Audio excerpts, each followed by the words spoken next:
Hi mga kalaagan, it's Frio, Fritz, and Rio. Tara mga unta sa IC Cebu, which is located at Vibo Place and Iscario Street. IC Cebu continues to bring the rich and bold flavors of Kapampangan cuisine to the city, delighting every Cebuano's taste buds with their newest dish. IC Cebu offers their signature dish, the Kapampangan sisig, papaitan baka, bistek Tagalog, and crispy pork.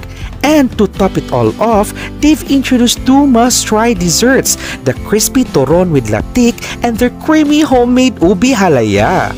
IC Cebu is open from 10 o'clock a.m. to 12 midnight on weekdays and 10 a.m. to 1 a.m.